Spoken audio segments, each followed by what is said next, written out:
वाहिगुरू जी का खालसा वाहिगुरू जी की फतेह। सत्कारयोग वीरो, ਆਪਾਂ ਕਰ ਰਹੇ ਹਾਂ ਭਾਈ ਵਰਿੰਦਰ ਸਿੰਘ ਜੀ ਗੋਲਡੀ ਦੀ ਇੱਕ ਪੋਸਟ ਦੇ ਉੱਪਰ ਵੀਡੀਓ। ਪਾਰਟ ਪਹਿਲਾ ਆਪਾਂ ਕਰ ਚੁੱਕੇ ਹਾਂ ਤੇ ਜਿਹੜੇ ਵੀਰਾਂ ਨੇ ਪਾਰਟ ਪਹਿਲਾ ਨਹੀਂ ਵੇਖਿਆ ਉਹ ਜ਼ਰੂਰ ਵੇਖ ਲੈਣ ਜੀ। ਤੇ ਆਪਾਂ ਕੰਟੀਨਿਊ ਕਰਦੇ ਹਾਂ ਜੀ। ਅੱਗੇ ਆਪਾਂ ਪੜ੍ਹਦੇ ਹਾਂ ਕਿ ਭਾਈ ਸਾਹਿਬ ਲਿਖਦੇ ਨੇ ਕਿ WhatsApp ਦੇ ਗਰੁੱਪਾਂ ਵਿੱਚ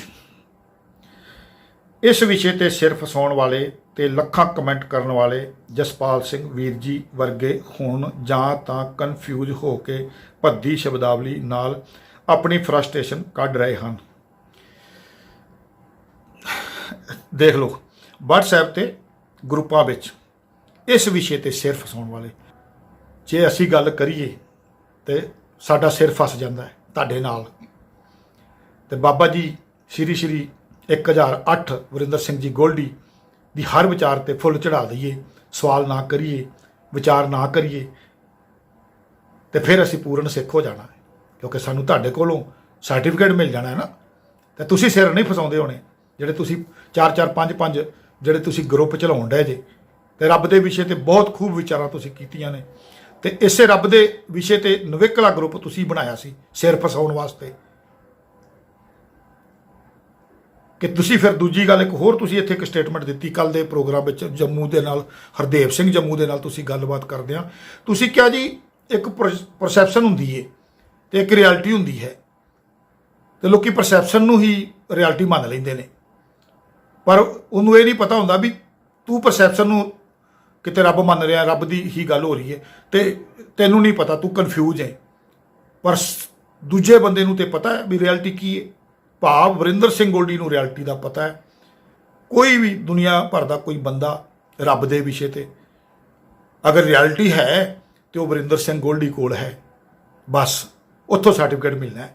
जो तुहानूं पता है वो रियलिटी है, लोगों कोल परसैप्शन है।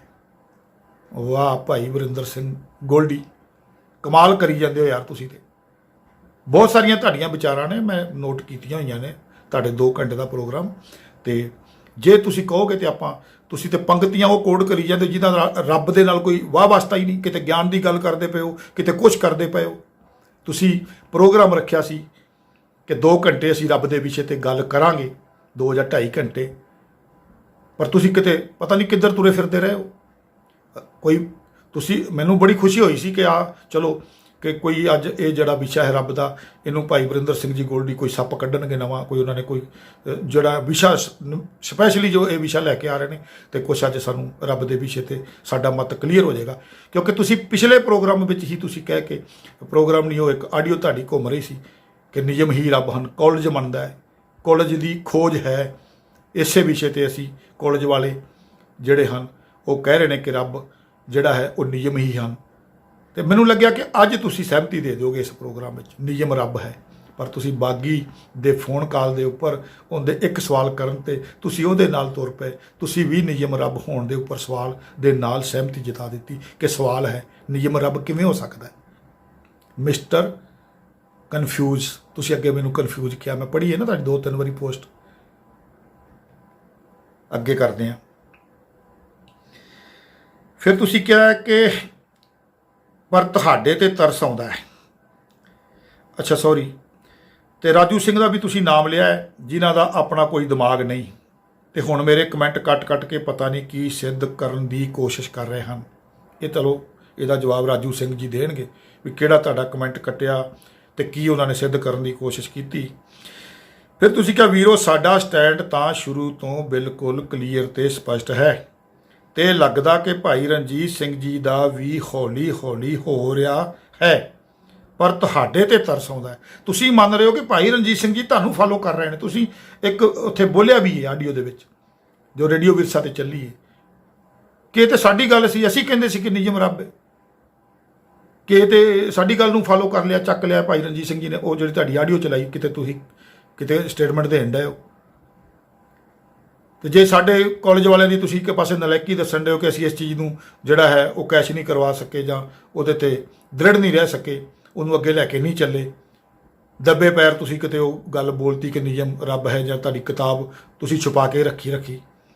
ਕਿਸੇ ਸਟੇਜ ਤੋਂ ਤੁਸੀਂ ਅੱਜ ਤੱਕ ਨਿਯਮ ਰੱਬ ਹੋਣ ਦਾ ਦਾਅਵਾ ਨਹੀਂ ਕੀਤਾ, ਤੁਹਾਡੇ ਕਿਸੇ ਪ੍ਰਚਾਰਕ ਨੇ ਨਹੀਂ ਕੀਤਾ। ਜੇ ਤੁਹਾਡੇ ਕਾਲਜ ਮੰਨਦਾ ਹੈ ਕਿ ਨਿਯਮ ਰੱਬ ਹੈ, ਕਿਤਾਬ ਤੁਹਾਡੇ ਕਾਲਜ ਵੱਲੋਂ ਲਿਖੀ ਜਾ ਚੁੱਕੀ ਹੈ, ਅਥਰਾਈਜ਼ ਹੋ ਚੁੱਕੀ ਹੈ, ਪਾਸ ਹੋ ਚੁੱਕੀ ਹੈ, ਕਿਤਾਬਾਂ ਤੁਸੀਂ ਵੰਡੀਆਂ ਹੋਣ, ਪਰ ਤੁਸੀਂ ਦੱਸੋ ਵੀ ਤੁਹਾਡੇ ਇਹਨਾਂ ਹੀ ਪ੍ਰਚਾਰਕਾਂ ਨੇ, ਗੁਰਬਚਨ ਸਿੰਘ ਪੰਨੂਆਂ ਨੇ, ਸਰਬਜੀਤ ਸਿੰਘ ਧੁੰਦਾ ਨੇ, ਜਾਂ ਕਿਸੇ ਹੋਰ ਚੋਟੀ ਦੇ ਕਿਸੇ ਪ੍ਰਚਾਰਕ ਨੇ ਕਿਤੇ ਆ ਕੇ ਸਟੇਟਮੈਂਟ ਇਹ ਗੱਲ ਕਲੀਅਰ ਕਰ ਦਿੱਤੀ ਹੋਵੇ ਕਿ ਭਾਈ ਨਿਯਮ ਨੂੰ ਹੀ ਰੱਬ ਮੰਨਣਾ ਹੈ, ਕੋਈ ਰੱਬ ਵੱਖਰਾ ਨਹੀਂ।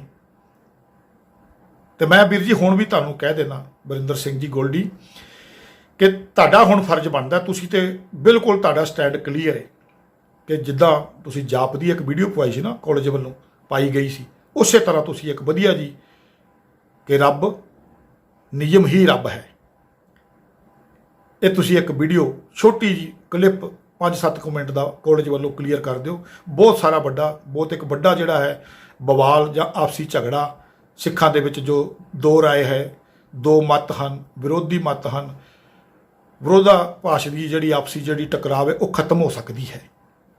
ਇਹ ਤੁਸੀਂ ਜ਼ਰੂਰ ਕਰਨਾ।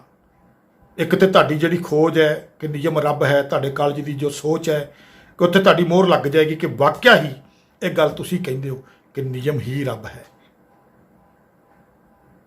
ਇਹ ਕੰਮ ਜ਼ਰੂਰ ਕਰ ਦਿਓ ਮੇਰੇ ਵੀਰ ਜੀਓ। ਮੇਰੀ ਇੱਕ ਬੇਨਤੀ ਹੈ ਤੁਹਾਨੂੰ। ਗੁਰਲਾਲ ਸਿੰਘ ਨੇ ਦਬਕਾ ਮਾਰ ਕੇ ਤੁਹਾਨੂੰ ਜਾਪ ਪੜਵਾ ਲਿਆ ਸੀ, ਪਰ ਮੈਂ ਤੇ ਬੇਨਤੀ ਹੀ ਕਰ ਸਕਦਾ ਨਾ। ਤੁਸੀਂ ਤੇ ਸਿਰਫ ਟਕਸਾਲੀਆਂ ਕੋਲੋਂ ਡਰਦੇ ਹੋ। ਤਾਂ ਤੁਸੀਂ ਜਦੋਂ ਕਹਿੰਦੇ ਸਾਡਾ ਤੇ ਪੱਖ ਕਲੀਅਰ ਹੈ, ਅੱਜ ਤੇ ਤੁਹਾਡਾ ਜਿਹੜਾ ਪੱਖ ਕਲੀਅਰ ਟਕਸਾਲ ਵਾਲੇ ਪਾਸੇ ਨੂੰ, ਤੁਸੀਂ ਉਹ ਇੱਕੋ ਹੀ ਵਿਚਾਰਧਾਰਾ ਹੈ ਤੁਹਾਡੀ। ਪਿੱਛੋਂ ਜਾ ਕੇ ਦੇਖੋ, ਸਭ ਕੁਝ ਉਹੀ ਹੋ ਰਿਹਾ। ਸੂਰਜ ਪ੍ਰਕਾਸ਼ ਵੀ ਤੁਹਾਡੀ ਵਿਚਾਰਧਾਰਾ ਵਿੱਚ ਆ ਗਿਆ। ਜਦੋਂ ਤੁਸੀਂ ਕਹਿੰਦੇ ਹੋ ਅਸੀਂ ਤੇ ਪਹਿਲਾਂ ਤੋਂ ਹੀ ਕੱਟਦੇ ਰਹੇ, ਅਸੀਂ ਤੇ ਨਕਾਰਦੇ ਰਹੇ ਹਾਂ, ਤੇ ਅੱਜ ਤੁਸੀਂ ਕਹਿੰਦੇ ਨਹੀਂ ਇਹਨੂੰ ਬਚਾਉਣਾ ਆ, ਇਹ ਸਾਡੀ ਧਰੋਹਰ ਹੈ, ਅਨਮੁੱਲਾ ਖਜ਼ਾਨਾ ਹੈ ਸਾਡੇ ਵਾਸਤੇ ਸਿੱਖਾਂ ਦਾ। ਬਹੁਤ ਕੁਝ ਪਤਾ ਨਹੀਂ ਇਹਦੇ 'ਚ ਕੀ ਕੁਝ ਅਸੀਂ ਸਿੱਖਣਾ, ਕਿ ਮਾਤਾ ਭਾਗ ਕੌਰ ਨੂੰ ਵੀ ਅਸੀਂ ਕਿਤੇ ਗੁਰੂ ਦੇ ਦਰਬਾਰ 'ਚ ਗੁਰੂ ਗੋਬਿੰਦ ਸਿੰਘ ਜੀ ਦੇ ਨਾਲ ਨੰਗਿਆ ਰਹਿੰਦਿਆਂ ਦਿਖਾਉਣਾ ਉਸ ਗ੍ਰੰਥ ਦੇ ਥਰੂ। ਗੁਰੂ ਪਾਤਸ਼ਾਹੀਆਂ ਦੇ ਸਿਰਾਂ 'ਚ ਕੀੜੇ ਵੀ ਪੈਂਦੇ ਦਿਖਣੇ ਆ, ਉਹ ਵੀ ਲੋਕਾਂ ਨੇ ਪੜ੍ਹਨੇ ਆ। ਇਹ ਤੁਹਾਡਾ ਪੱਖ ਜਿਹੜਾ ਨਾ, ਸਾਰੇ ਤੁਹਾਡੇ ਪੱਖ ਕਲੀਅਰ ਨੇ। ਸਟੈਂਡ ਤੁਹਾਡਾ ਬਿਲਕੁਲ ਚਿੱਟੇ ਦੁੱਧ ਵਰਗਾ, ਸੂਰਜ ਵਰਗਾ, ਸੂਰਜ ਦੀ ਰੋਸ਼ਨੀ ਵਰਗਾ ਕਲੀਅਰ ਹੈ। ਪਤਾ ਨਹੀਂ ਆਪੂ ਬਣੇ ਤੁਸੀਂ ਵਿਦਵਾਨ, ਮਿੰਟ ਤੇ ਤੁਸੀਂ ਪਾਲਾ ਬਦਲਦੇ ਹੋ, ਤੁਹਾਡੀਆਂ ਸਟੇਟਮੈਂਟਾਂ ਬਦਲ ਜਾਂਦੀਆਂ ਨੇ। ਸਾਰੇ ਤੁਹਾਨੂੰ ਇਸ ਨਾਮ ਤੇ ਜਾਣਦੇ ਆ ਕਿ ਵਰਿੰਦਰ ਸਿੰਘ ਗੋਲਡੀ ਦਾ ਤੇ ਕੋਈ ਸਟੈਂਡ ਹੀ ਨਹੀਂ ਹੈਗਾ। ਹੁਣ ਇਹ ਕੁਝ ਕਹਿਣਗੇ, 5 ਮਿੰਟ ਬਾਅਦ ਕੁਝ ਕਹਿ ਦੇਣਗੇ, ਆਪਣੀ ਕਈ ਗੱਲ ਨੂੰ ਕੱਟ ਜਾਂਦੇ ਨੇ, ਫਿਰ ਕੱਟੀ ਗੱਲ ਨੂੰ ਥੋੜੀ ਦੇਰ ਬਾਅਦ ਸਾਬਤ ਕਰਨ ਦੀ ਕੋਸ਼ਿਸ਼ ਕਰਦੇ ਨੇ। ਅੱਗੇ ਆ ਜਾਓ, ਸਮਾਪਤੀ ਕਰਨੀ ਹੈ, ਬਹੁਤ ਲੰਬੀ ਹੋ ਗਈ ਹੈ।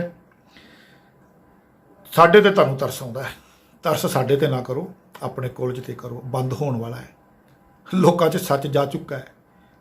ਤੁਹਾਡੇ ਝੂਠ ਦਾ ਜੋ ਤੁਸੀਂ ਪ੍ਰਚਾਰਿਆ ਨਾ, ਜੋ ਤੁਸੀਂ ਪੁਜਾਰੀ ਤੋਂ ਬਾਅਦ ਸੈਕੰਡ ਤੁਸੀਂ ਆ ਕੇ ਗੱਦੀ ਦੀ, ਜੋ ਗੱਦੀ ਤੇ ਤੁਸੀਂ ਬੈਠੇ ਹੋ, ਪੰਡਿਤ ਵਾਲੀ ਪੁਜਾਰੀ ਵਾਲੀ ਗੱਦੀ ਤੇ ਬਹਿ ਕੇ ਤੁਸੀਂ ਜੋ ਰੱਬ ਦਾ ਪ੍ਰਚਾਰ ਕੀਤਾ ਹੈ, ਜੋ ਲੋਕਾਂ ਨੂੰ ਰੱਬ ਲੱਭਣ ਤੋਰਿਆ ਹੈ, ਤੁਸੀਂ ਲੋਕਾਂ ਨੂੰ ਜੋ ਜੀਵਨ ਜਾਚ ਹੈ ਉਹ ਗੁਰਬਾਣੀ ਵਿੱਚੋਂ ਨਹੀਂ ਸਮਝਾਈ।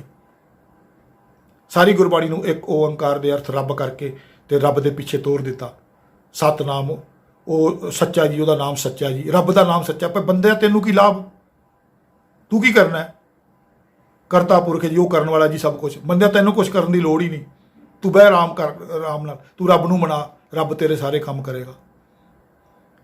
ਉਹ ਨਿਰਭਉ ਹੈ, ਤੂੰ ਨਿਰਭਉ ਹੋ ਭਾਵੇਂ ਨਾ ਹੋ, ਉਹ ਨਿਰਭਉ ਹੈ। ਬਸ ਮੰਨ ਲਾ, ਤੂੰ ਨਹੀਂ ਹੋ ਸਕਦਾ, ਤੂੰ ਨਿਰਭਉ ਨਾ ਹੋਣ ਦੀ ਕੋਸ਼ਿਸ਼ ਕਰੀ। ਨਿਰਵੈਰ, ਤੈਨੂੰ ਨਿਰਵੈਰ ਹੋਣ ਦੀ ਲੋੜ ਨਹੀਂ, ਉਹ ਨਿਰਭਉ ਨਿਰਵੈਰ ਹੈ। ਅਕਾਲ ਮੂਰਤ, ਉਹ ਕਾਲ ਰਹਿਤ ਉਹਦਾ ਵਜੂਦ ਹੈ। ਤੇਰਾ ਵਜੂਦ ਜਿਹੜਾ ਉਹ ਕਾਲ ਦੇ ਵਿੱਚ ਗ੍ਰਸਤ ਹੋਣਾ ਚਾਹੀਦਾ ਹੈ। ਅਜੂਨੀ, ਉਹ ਅਜੂਨੀ ਹੈ, ਪਰ ਤੇਰੀ ਆਤਮਿਕ ਤੌਰ ਤੇ ਤੂੰ ਅਜੂਨੀ ਨਾ ਹੋ ਜਾਈਂ। ਸਹਿਬ ਭੰਗ, ਤੂੰ ਉਹ ਆਪਣੇ ਆਪ ਨੂੰ ਘੜਦਾ, ਪਰ ਤੂੰ ਨਾ ਆਪਣੇ ਆਪ ਨੂੰ ਘੜੀ। ਤੂੰ ਆਪਣੀ ਜੀਵਨ ਘਾਟ ਨਹੀਂ ਘੜਨੀ, ਤੂੰ ਤਾਂ ਸਿਰਫ ਰੱਬ ਨੂੰ ਮਨਾਉਣਾ ਹੈ। ਵਰਿੰਦਰ ਸਿੰਘ ਜੀ ਗੋਲਡੀ ਤੇ ਮਿਸ਼ਨਰੀ ਕਾਲਜ। ਫਿਰ ਅੱਗੇ ਤੁਸੀਂ ਲਿਖਦੇ ਹੋ ਕਿ ਵੀਰੋ ਸਾਡਾ ਸਟੈਂਡ ਤਾਂ ਸ਼ੁਰੂ ਤੋਂ ਬਿਲਕੁਲ ਕਲੀਅਰ ਹੈ ਤੇ ਸਪਸ਼ਟ ਹੈ, ਪਰ ਰਣਜੀਤ ਸਿੰਘ ਦਾ ਵੀ ਹੌਲੀ ਹੌਲੀ ਹੋ ਰਿਹਾ ਹੈ।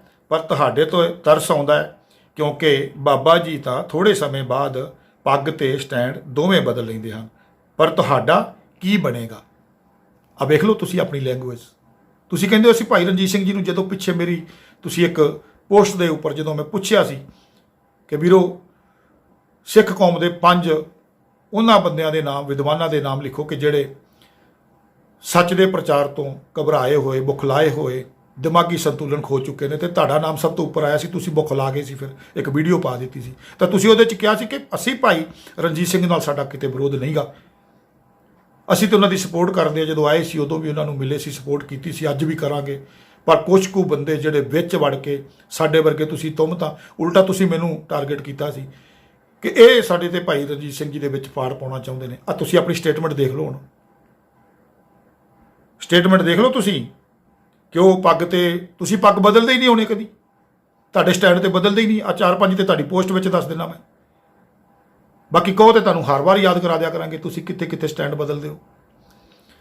ਤੇ ਤੁਸੀਂ ਕਿਹਾ ਤੁਹਾਡਾ ਕੀ ਬਣੇਗਾ, ਤੁਸੀਂ ਭਾਈ ਆਪਣੀ ਚਿੰਤਾ ਕਰੋ, ਸਾਡੀ ਚਿੰਤਾ ਅਸੀਂ ਆਪ ਕਰ ਲਵਾਂਗੇ।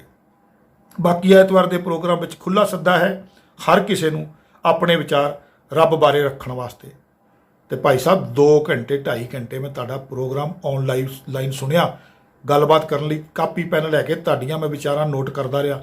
ਬਹੁਤ ਸਾਰੇ ਸਵਾਲ ਸੀ ਤੁਹਾਡੀ ਉਸ ਡਿਸਕਸ ਦੇ ਵਿੱਚ, ਜਿਹੜੇ ਮੈਂ ਜਿੱਦਾਂ ਬਾਕੀ ਰੇਡੀਓ ਚੈਨਲਸ ਹੁੰਦੇ ਨਾ ਉਹਨਾਂ ਦੇ ਉੱਪਰ ਨਾਲ ਦੀ ਨਾਲ ਕਾਲ ਖੋਲੀ ਜਾਂਦੀ। ਮੈਂ ਤੁਹਾਨੂੰ ਬਾਅਦ 'ਚ ਫੋਨ ਜਦੋਂ ਕੀਤਾ ਤੇ ਤੁਹਾਨੂੰ ਮੈਂ ਕਿਹਾ ਵੀਰ ਜੀ ਤੁਸੀਂ ਨਾਲ ਕਾਲ ਖੋਲ੍ਹਣੀ ਸੀ ਸ਼ੁਰੂ ਤੋਂ, ਬੜੇ ਸਾਰੇ ਸਵਾਲ ਸੀ ਜਦੋਂ ਤੁਸੀਂ ਵਿਚਾਰ ਕਰ ਰਹੇ ਸੀ। ਤੁਸੀਂ ਕਿਹਾ ਅਸੀਂ ਕਿਸੇ ਨੂੰ ਪੁੱਛ ਕੇ ਥੋੜ੍ਹੀ ਕਰਾਂਗੇ। ਮੈਂ ਕਿਹਾ ਰੇਡੀਓ ਵਿਰਸਾ ਵਾਲੇ ਜਿੱਦਾਂ ਖੋਲ੍ਹ ਦਿੰਦੇ ਆ ਤੁਸੀਂ ਵੀ ਖੋਲ੍ਹ ਦਿੰਦੇ, ਵਿੱਚ ਜਿੱਥੇ ਲੋੜ ਹੁੰਦੀ ਕੋਈ ਤੁਹਾਡੇ ਨਾਲ ਗੱਲਬਾਤ ਕਰਦਾ।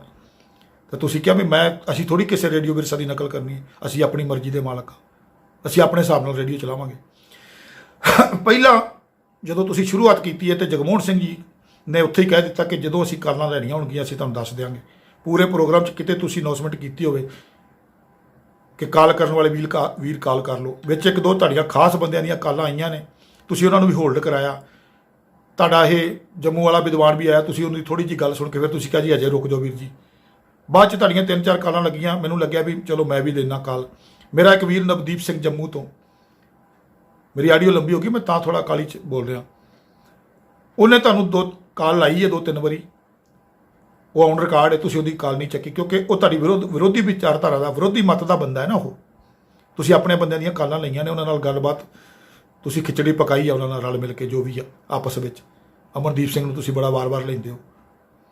ਮੈਂ ਜਦੋਂ ਵੇਖਿਆ ਤੁਸੀਂ ਕਿ ਆਪਾਂ ਸਮਾਪਤੀ ਕਰ ਰਹੇ ਹਾਂ ਤੇ ਤੁਸੀਂ ਲਾਸਟ ਸਟੇਟਮੈਂਟ ਦਿਓ ਜੀ ਜਗਮੋਹਨ ਸਿੰਘ ਜੀ, ਉਹ ਦੇਣ ਲੱਗੇ ਤੇ ਮੈਂ ਕਾਲ ਲਾਤੀ, ਤੁਸੀਂ ਮੇਰੀ ਕਾਲ ਚੱਕੀ ਜਾਂ ਨਹੀਂ ਚੱਕੀ। ਬਾਅਦ 'ਚ ਜਦੋਂ ਤੁਸੀਂ ਮੇਰੀ ਕਾਲ ਚੱਕੀ ਮੈਨੂੰ ਲੱਗਿਆ ਕਿ ਤੁਸੀਂ ਮੇਰੀ ਕਾਲ ਚੱਕ ਲਈ ਹੈ, ਆਪਣੀ ਹੁਣ ਗੱਲ ਹੋ ਰਹੀ ਹੈ ਰੇਡੀਓ 'ਤੇ।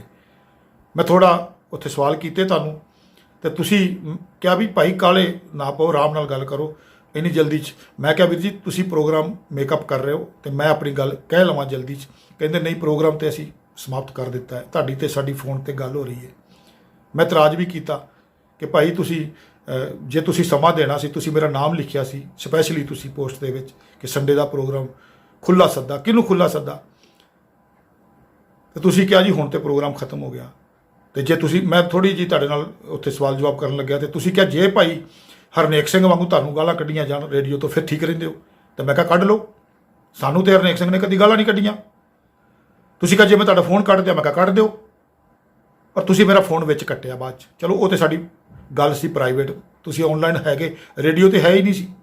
ਸੋ ਖੁੱਲ੍ਹਾ ਸੱਦਾ ਪਤਾ ਨਹੀਂ ਕਿਹਨੂੰ ਦਿੰਦੇ ਹੋ। 15 ਮਿੰਟ ਲਈ 20 ਮਿੰਟ ਲਈ ਤੁਸੀਂ ਕਾਲਾਂ ਖੋਲੀਆਂ, 5-6 ਕਾਲਾਂ ਤੁਸੀਂ 7 ਕਾਲਾਂ ਆਪਣੇ ਬੰਦਿਆਂ ਦੀਆਂ ਲੈ ਲੈਂਦੇ ਹੋ। ਇੱਥੇ ਜਿਹੜੀ ਕਨਫਿਊਜ਼ਨ ਹੈ ਨਾ ਜਾਂ ਫਰਸਟ੍ਰੇਸ਼ਨ ਹੈ, ਆ ਤੁਸੀਂ ਪਿੱਛੇ ਪੜ੍ਹਿਆ ਸੀ, ਮੈਂ ਉਸ ਪੰਕਤੀ ਭੁੱਲ ਗਿਆ ਸੀ। ਤੁਸੀਂ ਲਿਖਿਆ ਕਿ ਜਸਪਾਲ ਸਿੰਘ ਵੀਰ ਵਰਗੇ ਹੁਣ ਜਾਂ ਤਾਂ ਹੋਰ ਕਨਫਿਊਜ਼ ਹੋ ਕੇ ਭੱਦੀ ਸ਼ਬਦਾਵਲੀ ਨਾਲ ਆਪਣੀ ਫਰਸਟ੍ਰੇਸ਼ਨ ਕੱਢ ਰਹੇ ਹਨ। ਭਾਈ ਸਾਹਿਬ, ਇੱਕ ਵੀ ਮੇਰੀ ਤੁਸੀਂ ਇਸ ਤਰ੍ਹਾਂ ਦੀ ਕੋਈ ਸਟੇਟਮੈਂਟ ਕਿ ਜਿੱਥੇ ਮੈਂ ਕਿਸੇ ਨੂੰ ਭੱਦੀ ਸ਼ਬਦਾਵਲੀ ਬੋਲੀ ਹੋਵੇ? ਹਾਂ, ਕਿਸੇ ਵੱਲੋਂ ਵਾਰ-ਵਾਰ ਮੈਨੂੰ ਕੋਈ ਗਾਲਾਂ ਕੱਢਦਾ ਜਾਂ ਮੈਨੂੰ ਕੋਈ ਨੀਚਾ ਦਿਖਾਉਂਦਾ ਤੇ ਮੈਂ ਉਹਨੂੰ ਜਵਾਬ ਦੇਣਾ ਅੱਜ ਵੀ ਦੇਵਾਂਗਾ। ਜੇ ਕੋਈ ਮੈਨੂੰ ਗਾਲਾਂ ਕੱਢੇਗਾ, ਮੈਂ ਨਹੀਂ ਦੁੱਧ ਦਾ ਧੋਤਾ, ਮੈਂ ਕੋਈ ਇਸ ਤਰ੍ਹਾਂ ਦਾ ਕੋਈ ਸ਼੍ਰੀ 1008 ਸੰਤ ਬ੍ਰਹਮ ਗਿਆਨੀ ਜਾਂ ਕੋਈ ਵੀ ਮੈਂ ਕਹਾਂਗਾ ਠੀਕ ਹੈ ਜੀ ਤੁਸੀਂ ਗਾਲਾਂ ਕੱਢੋ, ਮੇਰੇ 'ਚ ਇੰਨੀ ਸ਼ਾਂਤੀ ਨਹੀਂ ਹੈਗੀ। ਜੇ ਮੈਨੂੰ ਕੋਈ ਗਾਲਾਂ ਕੱਢੇਗਾ ਤੇ ਜਾਂ ਮੈਨੂੰ ਕੋਈ ਭੱਦੀ ਸ਼ਬਦਾਵਲੀ ਬੋਲਦਾ ਜਿੱਦਾਂ ਤੁਸੀਂ ਮੈਨੂੰ ਇਸ ਪੋਸਟ ਵਿੱਚ ਨੀਚਾ ਦਿਖਾਉਣ ਦੀ ਕੋਸ਼ਿਸ਼ ਕੀਤੀ, ਮੇਰੇ ਨਾਮ ਦੇ ਨਾਲ ਤੁਸੀਂ ਪੋਸਟ ਪਾਈ, ਮੈਂ ਜਵਾਬ ਦੇਵਾਂਗਾ। ਮੈਂ ਪਹਿਲ ਨਹੀਂ ਕਰਦਾ, ਮੈਂ ਕਿਸੇ ਨੂੰ ਗਾਲਾਂ ਨਹੀਂ ਕੱਢਦਾ। ਜੇ ਤੁਹਾਨੂੰ ਕਦੀ ਭੱਦੀ ਸ਼ਬਦਾਵਲੀ ਬੋਲੀ ਹੈ ਜਾਂ ਤੁਹਾਡੇ ਪ੍ਰਤੀ ਕੋਈ ਇਹੋ ਜਿਹੇ ਲਫ਼ਜ਼ ਵਰਤੇ ਨੇ, ਤੁਸੀਂ ਉਹਨੂੰ ਜਨਤਕ ਕਰੋ, ਆਨਲਾਈਨ ਕਰੋ, ਤੁਸੀਂ ਦਿਖਾਓ ਲੋਕਾਂ ਨੂੰ ਵੀ ਜਸਪਾਲ ਸਿੰਘ ਦੀ ਆ ਭਾਸ਼ਾ ਹੈ। ਆ ਤੁਹਾਡੀ ਮੈਂ ਦਿਖਾ ਰਿਹਾ, ਆ ਜਿਹੜੀ ਮੈਂ ਵੀਡੀਓ ਪਾ ਰਿਹਾ ਨਾ, ਇਹ ਸਭ ਲੋਕ ਸਮਝ ਜਾਣਗੇ ਕਿ ਤੁਸੀਂ ਕਿੰਨੇ ਕੁ ਸੱਭਿਅਕ ਹੋ, ਕਿੰਨੇ ਕੁ ਕਿਸੇ ਦੀ ਇੱਜ਼ਤ ਦਾ ਤੁਸੀਂ ਖਿਆਲ ਰੱਖਦੇ ਹੋ, ਔਰ ਕਿੰਨੀ ਕੁ ਤੁਹਾਨੂੰ ਫਰਸਟ੍ਰੇਸ਼ਨ ਹੈ, ਕਿੰਨੇ ਕੁ ਤੁਸੀਂ ਕਨਫਿਊਜ਼ ਹੋ। ਮੈਂ ਕਲੀਅਰ ਕਰ ਚੁੱਕਾ ਆਪਣੀਆਂ ਵਿਚਾਰਾਂ 'ਚ, ਕਿੰਨੀ ਕੁ ਤੁਹਾਡੀ ਫਰਸਟ੍ਰੇਸ਼ਨ ਹੈ ਜੋ ਤੁਸੀਂ ਕੱਢਣਾ ਚਾਹੁੰਦੇ ਹੋ। ਰੇਡੀਓ ਸੱਚ ਦੀ ਖੋਜ, ਮੈਂ ਅੱਗੇ ਵੀ ਮੈਂ ਤੁਹਾਨੂੰ ਸਲਾਹ ਦੇਵਾਂ ਕਿ ਸੱਚ ਦੀ ਖੋਜ, ਬੜਾ ਬੰਦਾ ਕਨਫਿਊਜ਼ ਹੋ ਜਾਂਦਾ ਜਦੋਂ ਤੁਸੀਂ ਰੇਡੀਓ ਦਾ ਨਾਮ ਆ ਰੱਖ ਲਿਆ, ਤੇ ਤੁਸੀਂ ਆਪ ਵੀ ਕਨਫਿਊਜ਼ ਹੋ। ਵੀਰ ਜੀ ਬੇਨਤੀ ਕਰਦਾ ਵੀ ਇਸ ਰੇਡੀਓ ਦਾ ਨਾਮ ਜਿਹੜਾ ਨਾ ਤੁਹਾਡਾ ਇਹ ਮੀਡੀਆ ਚੈਨਲ, ਇਹਦਾ ਨਾਮ ਰੱਖੋ ਸੋਚ ਦੀ ਖਾਜ। ਖਾਜ ਖੁਜਲੀ ਹੁੰਦੀ ਨਾ, ਸੋਚ ਮੈਲਾ, ਉਹ ਰੱਖੋ ਇਹਦਾ ਪ੍ਰੋਗਰਾਮ ਦਾ ਨਾਮ, ਕਿਉਂਕਿ ਤੁਹਾਡੇ ਦਿਮਾਗਾਂ 'ਚ ਮੈਲ ਭਰੀ ਹੋਈ ਆ, ਉਹ ਤੁਹਾਨੂੰ ਟਿਕਣ ਨਹੀਂ ਦਿੰਦੀ, ਤੁਹਾਨੂੰ ਖਾਜ ਕਰਦੀ ਆ। ਤੁਸੀਂ ਆਪੂ ਬਣੇ ਵਿਦਵਾਨ ਹੋ, ਮੋਸਟ ਕਨਫਿਊਜ਼ ਹੋ ਤੁਸੀਂ। ਧੜਾ ਹੈ ਇੱਕ ਤੁਹਾਡਾ, ਕਿਤੇ ਤੁਸੀਂ ਸੋਚੋ, ਜਦੋਂ ਤੁਸੀਂ ਸਾਨੂੰ ਕਹਿੰਦੇ ਹੋ ਆਪੂ ਬਣੇ ਵਿਦਵਾਨ, ਤੁਹਾਨੂੰ ਕਿਸੇ ਸਿੱਖ ਕੌਮ ਨੇ ਤੁਹਾਨੂੰ ਕੋਈ ਇਸ ਤਰ੍ਹਾਂ ਦੀ ਨੋਮੀਨੇਸ਼ਨ ਲੈਟਰ ਨਹੀਂ ਦਿੱਤਾ, ਤੁਹਾਨੂੰ ਕੋਈ ਅਥਾਰਟੀ ਨਹੀਂ ਦਿੱਤੀ ਕਿ ਤੁਸੀਂ ਕਿਸੇ ਦੇ ਤੁਸੀਂ ਠੇਕੇਦਾਰ ਬਣ ਗਏ ਹੋ ਕੌਮ ਦੇ। ਤੇ ਬਾਕੀ ਤੁਸੀਂ ਲਾਸਟ ਵਿੱਚ ਇੱਕ ਪੰਕਤੀ ਹੋਰ ਲਿਖੀ ਹੈ ਨਾ ਕਿ ਬਸ ਇੱਕ ਵਾਰ ਤੁਹਾਡੀ ਸਹੂਲਤ ਵਾਸਤੇ phone number, WhatsApp, Messenger, zoom meeting ਸਭ ਕੁਝ ਲਿੰਕ ਦੇਵਾਂਗੇ। ਮੈਂ ਤੁਹਾਨੂੰ ਪਹਿਲਾਂ ਦੱਸ ਚੁੱਕਾ, 15 ਮਿੰਟ ਤੁਸੀਂ ਕਾਲਾਂ ਖੋਲੀਆਂ ਨੇ, 6-7 ਤੁਹਾਡੇ ਆਪਣੇ ਬੰਦੇ ਉਹਦੇ 'ਚ ਕਾਲ ਕਰ ਰਹੇ ਨੇ। ਅਸੀਂ ਬੈਠੇ ਰਹੇ ਹਾਂ 2.5 ਘੰਟੇ ਆਪਣੀ ਗੱਲ ਕਰਨ ਲਈ। ਹੁਣ ਤੁਹਾਡੇ ਤੇ ਕੋਈ ਵਿਸ਼ਵਾਸ ਨਹੀਂ ਕਰਦਾ ਕਿ ਤੁਸੀਂ ਦੁਬਾਰਾ ਕਦੀ ਕਹੋ ਕਿ ਪਹਿਲਾਂ ਤੁਹਾਨੂੰ 2.5 ਘੰਟੇ 1.5 ਘੰਟੇ ਤੁਹਾਡਾ 2 ਘੰਟੇ ਦਾ ਤੁਹਾਡਾ ਪ੍ਰੋਗਰਾਮ ਸੁਣੀਏ ਔਰ ਬੈਠੇ ਰਹੀਏ। ਤੁਸੀਂ ਟਾਈਮ ਦੇਤਾ, ਤੁਸੀਂ ਕਿ ਆ ਜਾਓ। ਸਪੈਸ਼ਲੀ ਅਗਰ ਤੁਸੀਂ ਮੇਰਾ ਹੀ ਇਕੱਲੇ ਦਾ ਨਾਮ ਪਾਇਆ ਸੀ ਲਗਭਗ ਇਸ ਪੋਸਟ ਵਿੱਚ, ਖਾਲੀ ਮੈਂ ਦੇਖਦਾ, ਤੁਸੀਂ ਮੈਨੂੰ ਕਹਿੰਦੇ ਭਈ ਜਸਪਾਲ ਸਿੰਘ ਨੂੰ ਆਪਾਂ ਕਾਲ ਕੀਤੀ ਸੀ, ਆਪਾਂ ਪੋਸਟ ਪਾਈ ਸੀ, ਉਹਨਾਂ ਨੂੰ ਅਗਰ ਉਹ ਹੁਣ ਸੁਣਦੇ ਹੋਣ ਤੇ ਗੱਲ ਕਰਨ, ਕਿਉਂਕਿ ਤੁਸੀਂ ਸ਼ੁਰੂ ਵਿੱਚ ਕਹਿਤਾ ਸੀ ਕਿ ਅਸੀਂ ਕਰਾਂਗੇ ਕਾਲ, ਦੱਸਾਂਗੇ ਜਦੋਂ ਕਾਲਾਂ ਕਰਨੀਆਂ। ਅੱਗੇ ਤੁਸੀਂ ਲਿਖਦੇ ਹੋ ਕਿ ਬਸ ਇੱਕੋ ਸ਼ਰਤ ਹੈ ਗੱਲ ਕਰਨ ਲਈ, ਜਦੋਂ ਵੀ ਸ਼ਰਤ ਹੈ ਕਿ ਆਪਣੀ ਅਪਗ੍ਰੇਡਾਂ ਵਾਲੀ ਭਾਸ਼ਾ ਘਰ ਛੱਡ ਕੇ ਆਇਓ।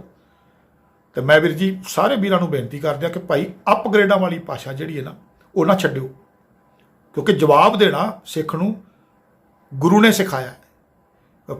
ਜੋ ਅਪਗ੍ਰੇਡ ਵੀਰ ਨੇ ਨਾ, ਉਹ ਸਿਰਫ ਜਵਾਬ ਦਿੰਦੇ ਨੇ, ਨਾਲੇ ਉਹਨਾਂ ਕੋਲ ਗੁਰਮਤ ਦੇ ਸਰਟੀਫਿਕੇਟ ਨਹੀਂ, ਉਹ ਤੇ ਕਿਰਤੀ ਸਿੱਖ ਨੇ, ਘਰੇਲੂ ਨੇ। ਤੁਸੀਂ ਹੋ ਗੁਰਮਤ ਗਿਆਨ missionary college, professor Darshan Singh, ਭਾਈ ਪੰਥਪ੍ਰੀਤ ਸਿੰਘ, ਉਹਨਾਂ ਦੇ ਪੈਰੋਕਾਰ, ਤੁਸੀਂ ਉਹਨਾਂ ਵੱਲੋਂ ਕਿਤੇ ਨੋਮੀਨੇਟ ਕੀਤੇ ਹੋਏ ਤੁਸੀਂ ਨੁਮਾਇੰਦੇ ਹੋ। ਤੁਹਾਡੀ ਜਵਾਬਦੇਹੀ ਹੈ ਕਿ ਤੁਸੀਂ ਚੰਗੀ ਲੈਂਗੁਏਜ ਬੋਲੋ, ਪਰ ਆਹ ਪੋਸਟ ਵਿੱਚ ਜੋ ਲੈਂਗੁਏਜ ਤੁਸੀਂ ਬੋਲਦੇ ਪਏ ਹੋ ਉਹ ਜਨਤਕ ਹੈ, ਜਗ ਜ਼ਾਹਰ ਹੋ ਰਹੇ ਹੋ ਤੁਸੀਂ। ਤੇ ਮੈਂ ਬੇਨਤੀ ਕਰਾਂ ਕਿ ਵੀਰੋ ਤੁਸੀਂ ਅਪਗ੍ਰੇਡ ਰਹੋ, ਕਿਤੇ ਜਾਗਰੂਕ ਨਾ ਬਣ ਜਿਓ, ਆਪਣੀ ਭਾਸ਼ਾ ਨਾ ਵਿਗਾੜ ਲਿਓ, ਉਸ ਹੱਦ ਤੱਕ ਨਾ ਗਿਰ ਜਾਣਾ। ਤੇ ਤੋਂ ਟਕਸਾਲ ਤੋਂ ਵੀ ਅੱਗੇ ਨਿਕਲ ਗਏ ਨੇ, ਨਿਕਲਣ ਵੀ ਕਿਉਂ ਨਾ, ਕਿਉਂਕਿ ਏਕਤਾ ਹੋ ਗਈ ਹੈ ਨਾ, ਘਰ ਵਾਪਸੀ ਹੋ ਗਈ ਹੈ, ਅੰਤਰ ਖਾਤੇ ਇਹਨਾਂ ਦਾ ਜਿਹੜਾ ਸਮਝੌਤਾ ਹੋ ਚੁੱਕਾ ਹੈ, ਇੱਕ ਹੋ ਚੁੱਕੇ ਨੇ ਇਹ ਸਾਰੇ। ਔਰ ਇਹ ਨਹੀਂ ਦੱਸਿਆ ਇਹਨਾਂ ਨੇ ਅੱਜ ਤੱਕ ਕਿ ਭਾਈ ਪੰਥਪ੍ਰੀਤ ਸਿੰਘ, ਭਾਈ ਸਰਬਜੀਤ ਸਿੰਘ ਧੁੰਦਾ ਤੇ ਭਾਈ ਪ੍ਰੋਫੈਸਰ ਦਰਸ਼ਨ ਸਿੰਘ ਤੇ ਇਹਨਾਂ ਦੀ ਆ ਜਿਹੜੀ ਆਪਸੀ ਏਕਤਾ ਹੋਈ ਹੈ, ਘਰ ਵਾਪਸੀ। ਹੁਣ ਪ੍ਰੋਫੈਸਰ ਦਰਸ਼ਨ ਸਿੰਘ ਜੀ ਦੀ ਧੁੰਦਾ ਦੇ ਵਿਚਾਰਧਾਰਾ ਤੇ ਘਰ ਵਾਪਸੀ ਹੋ ਰਹੀ ਹੈ, ਜਾਂ ਧੁੰਦਾ ਜੀ ਦੀ ਪ੍ਰੋਫੈਸਰ ਦਰਸ਼ਨ ਸਿੰਘ ਜੀ ਦੇ ਆ ਕੇ ਵਿਚਾਰਧਾਰਾ ਦੇ ਨਾਲ ਸਹਿਮਤੀ ਬਣੀ ਹੈ। ਪੰਥਪ੍ਰੀਤ ਸਿੰਘ ਜੀ ਨੇ ਸਰਟੀਫਿਕੇਟ ਦੇ ਦਿੱਤਾ ਹੈ ਪ੍ਰੋਫੈਸਰ ਦਰਸ਼ਨ ਸਿੰਘ ਜੀ ਨੂੰ ਸਿੱਖ ਹੋਣ ਦਾ। ਕਿਵੇਂ ਬਣੀ ਇਹਨਾਂ ਦੀ ਆਪਸੀ ਸਹਿਮਤੀ? ਤੇ ਅਗਲੀ ਜੋ ਇਹਨਾਂ ਦੀ ਖਾਸ ਜੋ ਧਿਰ ਹੈ, ਜੋ ਇਹਨਾਂ ਦੀ ਨੁਮਾਇੰਦਗੀ ਜੋ ਕਰਦੀ ਹੈ, ਜੋ ਇਹਨਾਂ ਦੀ ਉੱਪਰ ਜੋ ਜਿੱਥੋਂ ਏਜੰਡਾ ਚੱਲਦਾ ਹੈ, ਟਕਸਾਲ, ਉਹਨਾਂ ਦੇ ਨਾਲ ਇਹਨਾਂ ਦਾ ਕਿਵੇਂ ਸਹਿਮਤੀ ਹੋਈ ਹੈ, ਜੋ ਸੂਰਜ ਪ੍ਰਕਾਸ਼ ਦੀ ਹਮਾਇਤ ਕਰਨ ਲੱਗੇ ਨੇ, ਉਹ ਵੀ ਦੱਸਣਾ ਪਏਗਾ। ਤੇ ਪ੍ਰੋਫੈਸਰ ਦਰਸ਼ਨ ਸਿੰਘ ਜੀ ਹੁਣ ਬਚਿੱਤਰ ਨਾਟਕ ਤੇ ਉਹਨਾਂ ਦਾ ਆਪਣਾ ਕੀ ਸਟੈਂਡ ਰਹੇਗਾ, ਜਾਂ ਭਾਈ ਸਰਬਜੀਤ ਸਿੰਘ ਧੁੰਦਾ ਦਾ ਹੁਣ ਪ੍ਰੋਫੈਸਰ ਦਰਸ਼ਨ ਸਿੰਘ ਜੀ ਦੇ ਨਾਲ ਜਦੋਂ ਏਕਤਾ ਹੁੰਦੀ ਹੈ ਤੇ ਕੀ ਉਹਨਾਂ ਦਾ ਸਟੈਂਡ ਰਹੇਗਾ ਪ੍ਰੋਫੈਸਰ ਇਸ ਬਚਿੱਤਰ ਨਾਟਕ ਦੇ ਵਿਸ਼ੇ ਤੇ, ਨਿਤਨੇਮ ਦੀਆਂ ਰਚਨਾਵਾਂ ਤੇ, ਜਾਂ ਰਹਿਤ ਮਰਿਆਦਾ ਤੇ। ਤੁਸੀਂ ਇਹ ਵੀ ਇੱਕ ਸਟੇਟਮੈਂਟ ਦੇ ਕੇ ਇਹ ਵੀ ਵਿਸ਼ਾ ਕਲੀਅਰ ਕਰ ਲੈਣਾ। ਤੇ ਅਗਲੀ ਗੱਲ ਤੁਸੀਂ ਕਹੀ ਕਿ ਐਤਵਾਰ ਤੱਕ ਤੁਸੀਂ ਝੱਗ ਸੁੱਟੋ, ਇਹ ਤੁਹਾਡੀ ਇੱਕ ਭਾਸ਼ਾ ਹੈ। ਸੋ ਵੀਰ ਜੀ ਤੁਸੀਂ 2-3 ਚੈਨਲ ਹੋਰ ਬਣਾ ਲਓ ਝੱਗ ਸੁੱਟਣ ਵਾਸਤੇ। ਤੁਹਾਡੀਆਂ ਜੋ ਵਿਚਾਰਾਂ ਨੇ ਨਾ, ਤੁਹਾਡੀ ਜੋ ਆ ਬੋਲਬਾਣੀ ਹੈ, ਇਹ ਝੱਗ ਸੁੱਟਣ ਤੋਂ ਸਿਵਾਏ ਹੋਰ ਕੁਝ ਨਹੀਂ। ਝੱਗ ਹੀ ਸੁੱਟਣ ਡਏ ਜੇ ਤੁਸੀਂ। ਕੋਈ ਕੌਮ ਨੂੰ ਤੁਹਾਡੀ ਦੇਣ ਨਹੀਂ, ਨਾ ਤੁਸੀਂ ਕੌਮ ਨੂੰ ਕੁਝ ਦੇ ਸਕਦੇ ਹੋ। ਤੁਸੀਂ ਖੱਜਲ ਕਰਨਾ ਕੌਮ ਨੂੰ। ਤੁਸੀਂ ਗੁਰੂ ਗ੍ਰੰਥ ਸਾਹਿਬ ਜੀ ਦੀ ਵਿਚਾਰਧਾਰਾ ਤੇ ਕੌਮ ਨੂੰ ਇਕੱਠੇ ਨਹੀਂ ਹੋਣ ਦੇਣਾ। ਤੁਸੀਂ ਉਹ ਅਸਲੀ ਰਹਿਤ ਮਰਿਆਦਾ ਦੇ ਪੈਰੋਕਾਰ ਜੋ ਰਹਿਤ ਮਰਿਆਦਾ ਤੇ ਲਿਆ ਕੇ ਲੋਕਾਂ ਨੂੰ ਇੱਕ ਬ੍ਰਾਹਮਣੀ ਜੋ ਹੈ ਸਨਾਤਨੀ ਮਤ ਦੇ ਨਾਲ ਤੁਸੀਂ ਜੋੜ ਕੇ ਤੇ ਉੱਥੇ ਕਵੀ ਰਾਮ ਸ਼ਾਮ ਜਾਂ ਹੋਰ ਐਰਾ ਗੈਰਾ ਨੱਥੂ ਖਹਿਰਾ ਜੋ ਵੀ ਕੁਝ ਉੱਥੇ ਵਿਚਾਰਧਾਰਾ ਚੱਲਦੀ ਹੈ, ਸੂਰਜ ਪ੍ਰਕਾਸ਼ ਵਿੱਚ ਜੋ ਵੀ ਕੂੜ ਕਵਾੜ ਜੋ ਸਭ ਕੁਝ ਜੋ ਦੇ ਵਿੱਚ ਤੁਸੀਂ ਉਧਰ ਨੂੰ ਲੈ ਕੇ ਜਾ ਰਹੇ ਹੋ ਲੋਕਾਂ ਨੂੰ। ਚੀਕਾਂ ਨਿਕਲਣੀਆਂ ਸੀ ਟਕਸਾਲ ਵਾਲਿਆਂ ਦੀਆਂ, ਤੁਹਾਡੀਆਂ ਚੀਕਾਂ ਨਿਕਲ ਗਈਆਂ ਸੂਰਜ ਪ੍ਰਕਾਸ਼ ਦਾ ਨਾਮ ਲੈਂਦਿਆਂ ਹੀ ਭਾਈ ਰਣਜੀਤ ਸਿੰਘ ਜੀ ਵੱਲੋਂ। ਤੁਸੀਂ ਸਮਰਥਨ 'ਚ ਖੜੇ ਹੋ ਗਏ, ਤੁਸੀਂ ਉਹਨਾਂ ਦੀਆਂ ਪੋਸਟਾਂ ਸ਼ੇਅਰ ਕਰ ਰਹੇ ਹੋ ਟਕਸਾਲ ਵਾਲਿਆਂ ਦੀਆਂ। ਤੁਹਾਡਾ ਸਟੈਂਡ ਕਲੀਅਰ ਹੈ, ਕਲੀਅਰ ਸਟੈਂਡ ਤੁਹਾਡਾ ਸਭ ਦੇਖ ਰਹੇ ਨੇ ਲੋਕ। ਸੋ ਮੈਂ ਵੀਰ ਜੀ ਇਹ ਵੀਡੀਓ ਸਮਾਪਤ ਕਰਦਾ। ਭਾਸ਼ਾ ਦੇ ਉੱਪਰ ਤੁਸੀਂ ਬਹੁਤ ਜ਼ਿਆਦਾ ਜ਼ੋਰ ਦਿੱਤਾ ਸੀ ਤੇ ਤੁਹਾਡੀ ਭਾਸ਼ਾ ਮੈਂ ਪੜ੍ਹ ਕੇ ਸਾਰੇ ਵੀਰਾਂ ਨੂੰ ਸੁਣਾਈ ਆ। ਇਹਦੇ ਥੱਲੇ ਆਪਣੀ ਪੀੜ੍ਹੀ ਥੱਲੇ ਝਾਤ ਮਾਰਨਾ, ਕਿਹੜੇ ਸ਼ਬਦ ਤੁਸੀਂ ਕੱਟਣੇ ਆ। ਤੇ ਗੁਰਮਤ ਦੇ ਪੱਖ ਤੋਂ ਆ ਜਿਹੜਾ ਇੱਕ ਸ਼ਬਦ ਸੀਗਾ ਕਨਫਿਊਜ਼ ਵਾਲਾ ਵੀ ਤੁਸੀਂ ਲਿਆ, ਚਲੋ ਇਹ ਤੇ ਨਹੀਂ। ਕਈ ਲਫ਼ਜ਼ ਤੁਸੀਂ ਵਰਤੇ ਨੇ, ਉਲਟੀਆਂ ਕਰਨ ਵਾਲੇ, ਝੱਗ ਸੁੱਟਣ ਵਾਲੇ, ਖੱਪ ਗਰੇਟ, ਤੇ ਕਈ ਤੁਸੀਂ ਸ਼ਬਦ ਜਿਹੜੇ ਵਰਤੇ ਨੇ ਨਾ, ਇਹਨਾਂ ਦੀ ਗੁਰਮਤ ਦੇ ਵਿੱਚ, ਗੁਰਮਤ ਦੀ ਡਿਕਸ਼ਨਰੀ ਵਿੱਚ ਇਹਨਾਂ ਦੇ ਕੀ ਮਾਇਨੇ ਨੇ, ਕਿੱਥੋਂ ਤੁਸੀਂ ਇਹ ਸ਼ਬਦ ਚੱਕੇ ਨੇ। ਭਾਈ ਕਾਹਨ ਸਿੰਘ ਨਾਭਾ ਦੀ ਕਿਸੇ ਡਿਕਸ਼ਨਰੀ ਚੋਂ, ਪ੍ਰੋਫੈਸਰ ਸਾਹਿਬ ਸਿੰਘ ਜੀ ਦੇ ਕਿਸੇ ਟੀਕੇ ਚੋਂ, ਜਾਂ ਗੁਰੂ ਸਾਹਿਬਾਂ ਦੀ ਜਿਹੜੀ ਤੁਹਾਨੂੰ ਭਾਸ਼ਾ ਸਮਝ ਆਉਣ ਲੱਗੀ ਹੈ, ਜੋ ਗੁਰਮਤ ਦੇ ਤੁਸੀਂ ਦਾਅਵੇ ਕਰਦੇ ਹੋ ਕਿ ਸਾਨੂੰ ਗੁਰਮਤ ਦਾ ਪਤਾ ਹੈ। ਸਾਨੂੰ ਇਹਨਾਂ ਲਫ਼ਜ਼ਾਂ ਦੀ ਡਿਕਸ਼ਨਰੀ ਦੇ ਵਿੱਚੋਂ ਇਹਨਾਂ ਦੇ ਧਾਰਮਿਕ ਪੱਖ ਤੋਂ ਇਹਨਾਂ ਦੇ ਅਰਥ ਕੱਢ ਕੇ ਸਾਨੂੰ ਜ਼ਰੂਰ ਦੱਸਣਾ ਜੀ। ਸੋ ਤੁਸੀਂ ਆਪਣੀ ਲੈਂਗੁਏਜ, ਆਪਣੀ ਸ਼ਬਦਾਵਲੀ ਤੁਸੀਂ ਇਹਦੇ ਤੇ ਲਗਾਮ ਲਾਓ। ਲੋੜ ਨਹੀਂ, ਲੋਕ ਆਪ, ਜੇ ਤੁਸੀਂ ਕਿਸੇ ਨੂੰ ਭੱਦੀ ਸ਼ਬਦਾਵਲੀ ਨਹੀਂ ਬੋਲੋਗੇ, ਤੁਹਾਨੂੰ ਕੋਈ ਭੱਦੀ ਸ਼ਬਦਾਵਲੀ ਨਹੀਂ ਬੋਲੇਗਾ। ਇਹ ਤੇ ਖੂਹ 'ਚ ਸਿੱਟਣ ਵਾਲੀ ਇੱਟ ਦੇ ਤੁੱਲ ਹੈ ਕਿ ਕਿਸੇ ਨੂੰ ਤੁਸੀਂ ਗੰਦਾ ਜਾਂ ਮੰਦਾ ਬੋਲਦੇ ਹੋ, ਕਿਸੇ ਦਾ ਤੁਸੀਂ ਨਰਾਦਰ ਕਰਦੇ ਹੋ, ਕਿਸੇ ਨੂੰ ਇਹੋ ਜਿਹੇ ਲਫ਼ਜ਼ਾਂ ਦੇ ਨਾਲ ਤੁਸੀਂ ਨਵਾਜਦੇ ਹੋ ਜੋ ਅਪ ਲਫ਼ਜ਼ ਹੁੰਦੇ ਨੇ, ਤੇ ਫਿਰ ਉਹ ਸਾਹਮਣੇ ਵਾਲੇ ਦੀ ਕਈ ਵਾਰ ਮਜਬੂਰੀ ਬਣ ਜਾਂਦੀ ਹੈ ਕਿ ਉਹਨਾਂ ਹੀ ਲਫ਼ਜ਼ਾਂ ਦੇ ਵਿੱਚ ਤੁਹਾਨੂੰ ਉਹ ਜਵਾਬ ਦੇਣਾ ਸ਼ੁਰੂ ਕਰ ਦਿੰਦਾ ਹੈ। ਸੋ ਵੀਰੋ, ਇਹ ਸੀ ਆਪਣੀ ਪੋਸਟ ਦੇ ਉੱਪਰ ਵਿਚਾਰ। ਤੇ ਜਦੋਂ ਜੇ ਭਾਈ ਵਰਿੰਦਰ ਸਿੰਘ ਜੀ ਗੋਲਡੀ ਅਗਰ ਚਾਹਣਗੇ ਕਿ ਆਪਾਂ ਉਹਨਾਂ ਦੀਆਂ ਜੋ ਪੱਖ ਦੇ ਮਸਲੇ ਵਿੱਚ ਹੋਈਆਂ ਵਿਚਾਰਾਂ ਦੇ ਉੱਪਰ ਵੀ ਜੇ ਉਹਨੂੰ ਵੀ ਜ਼ਰੂਰਤ ਪਈ ਤੇ ਆਪਾਂ ਖੰਗਾਲਾਂਗੇ ਉਹਦੇ ਉੱਪਰ, ਉਹਨਾਂ ਦੀਆਂ ਪੰਕਤੀਆਂ, ਉਹਨਾਂ ਦੀ ਵੀਡੀਓ ਚਲਾ ਕੇ ਕਿੱਥੇ ਕਿੱਥੇ ਉਹ ਕਨਫਿਊਜ਼ ਨਜ਼ਰ ਆਏ ਨੇ, ਕਿੱਥੇ ਕਿੱਥੇ ਉਹ ਫਰਸਟ੍ਰੇਸ਼ਨ ਕੱਢ ਰਹੇ ਨੇ, ਕਿੱਥੇ ਕਿੱਥੇ ਉਹ ਪਲਟੀ ਮਾਰ ਰਹੇ ਨੇ, ਕਿੱਥੇ ਕਿੱਥੇ ਉਹ ਝੱਗ ਸੁੱਟ ਰਹੇ ਨੇ, ਕਿੱਥੇ ਕਿੱਥੇ ਉਹ ਉਲਟੀਆਂ ਕਰ ਰਹੇ ਨੇ। ਫਿਰ ਆਪਾਂ ਜੇ ਜ਼ਰੂਰਤ ਪਈ ਭਾਈ ਵਰਿੰਦਰ ਸਿੰਘ ਜੀ ਗੋਲਡੀ ਅਗਰ ਅੱਗੇ ਤੋਂ ਕੋਸ਼ਿਸ਼ ਕਰਦੇ ਨੇ ਕਿ ਉਹਨਾਂ ਨੂੰ ਜਵਾਬ ਦਿੱਤਾ ਜਾਏ ਤੇ ਫਿਰ ਆਪਾਂ ਜਵਾਬ ਦੇਵਾਂਗੇ ਜੀ। ਵਾਹਿਗੁਰੂ ਜੀ ਕਾ ਖਾਲਸਾ, ਵਾਹਿਗੁਰੂ ਜੀ ਕੀ ਫਤਿਹ ਜੀ।